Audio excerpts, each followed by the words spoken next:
Hello, good morning everyone. माझा आजचा दिवस ना खूप लेझी होता.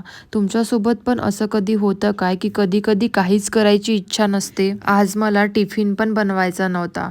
माझे हसबंड बोलले की ते आज ऑफिसलाच जेवण करणार. बोलले की छान नाश्ता बनव. मी कांद्याची पाल वगैरे टाकून मस्त असे छान त्यांचे फेवरेट पोहे बनवले.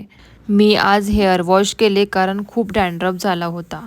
हेअर वॉश केल्यानंतर खूप छान वाटलं. असं वाटत होतं की एक झोप घेऊन घ्यावी. बट ऑफिसचं काम सुरू होतं ते पण नाही करू शकली असो.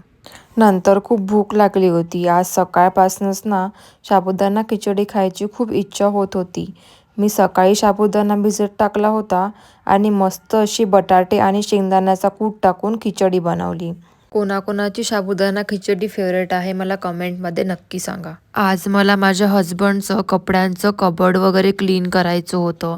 कबर्ड वगैरे क्लीन केलं, कपडे वगैरे छान लावून घेतले आणि आता बघू हे किती दिवस असंच राहणार तर.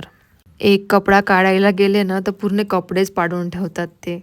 सायंकाळी जेवण वगैरे करून खाली वॉक करायला गेलो. खाली लिफ्टजवळ ना मला क्यूटशी कॅट दिसली. म्हटलं छान हिचा व्हिडिओ शूट करते तर ती मला बघूनच पळाली. नंतर वॉक वगैरे करून घरी आलो आणि असा होता माझा आजचा दिवस. भेटूया नेक्स्ट ब्लॉगमध्ये. Bye, good night.